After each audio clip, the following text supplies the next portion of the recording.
আসসালামু আলাইকুম ভিউয়ার্স, কেমন আছেন সবাই? নিশ্চয়ই ভালো আছেন। এই তো আমি আমার ছাদ বাগানে এসেছি, আর আমার এই ড্রাগন গাছে এই যে ফুলের কলি এসেছে, তাই একটু আপনাদের সঙ্গে শেয়ার করলাম। ড্রাগন গাছটা বেশ বড় হয়েছে, বাছাই করে দিয়েছি। আর এই যে রান্না করলাম রুই মাছের ঝোল টমেটো সস দিয়ে। মাছকে ভেজে নিয়ে কষিয়ে তারপরে মাছগুলো দিয়ে দিয়েছি, দিয়ে ফুটে উঠলে এটাকে সার্ভ করে নিয়েছি।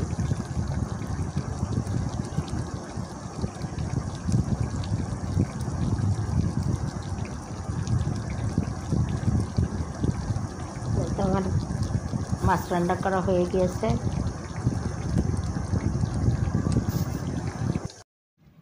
ভিউয়ার্স, আমি এই যে ছাদ বাগান থেকে মিষ্টি কুমড়ার শাক হারভেস্ট করে নিয়ে আসছি।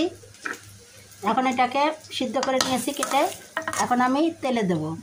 তো এই যে পেঁয়াজ আর রসুন এই যে ভেজে নিয়েছি, এখন এর ভিতরে ফোড়ন দিয়ে দেবো। এই যে শাকগুলো দিয়ে দিয়েছি, আর এই যে পেঁয়াজ রসুন ভালোভাবে মিশিয়ে দিয়েছি। দেখুন শাকের সবুজ কালার কত সুন্দর হয়ে গেল আমার মিষ্টি কুমড়া শাক ভাজি।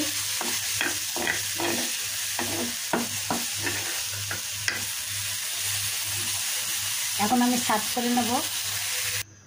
ভিউয়ার্স, আমি এই যে শাক ভাজি সার্ভ করে নিয়েছি। কুমড়োর শাক ভাজি কত সুন্দর হয়েছে, কালার দেখতেও কিন্তু মজা লাগছে। তার এই একটি শাক দিয়ে গোটা প্লেটের ভাত চেটে ফুটে খেয়ে নিয়ে যাবে।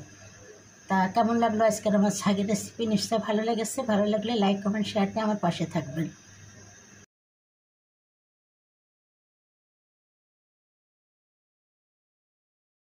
ভিউয়ার্স, আমি এই যে ধুন্দল দিয়ে মাছের তরকারি রান্না করলাম। দেখুন কত সুন্দর চেহারা হয়েছে, খেতেও দারুণ লাগবে। নিশ্চয়ই আপনাদের ভালো লেগেছে। ভিউয়ার্স, আমি এই যে কাঠুয়া ডাঁটা দিয়ে ডালের চচ্চড়ি করলাম।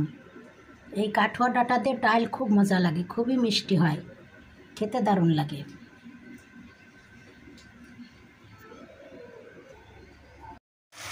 ভিউয়ার্স, আমি এই যে লাউ চিংড়ি রান্না করলাম। প্রেশার কুকারে লাউটা একটু সিটি দিয়ে তারপরে চিংড়ি মাছ পেঁয়াজ মরিচ দিয়ে ভেজে মশলা দিয়ে একটু ভুনে তারপরে সিদ্ধ করা লাউটা এর ভিতরে দিয়ে দিলাম। কত ঝটপট করে হয়ে গেল লাউ চিংড়ি রান্না করা। এভাবে আপনারা ঝটপট করে রান্না করতে পারেন, নিশ্চয়ই ভালো লাগবে। আর কালার স্বাদ গন্ধ সবই ঠিক আছে। ভিউয়ার্স, আমি এই যে পাবদা মাছের চচ্চড়ি করলাম, একবারে মাখিয়ে একবারে চড়িয়ে দিয়েছি, দিয়ে এই যে রান্না হয়ে এসেছে। এখন আমি সার্ভ করে নেব। ভিউয়ার্স, এই যে আমার গাছের গাছ পাকা কাঁঠাল।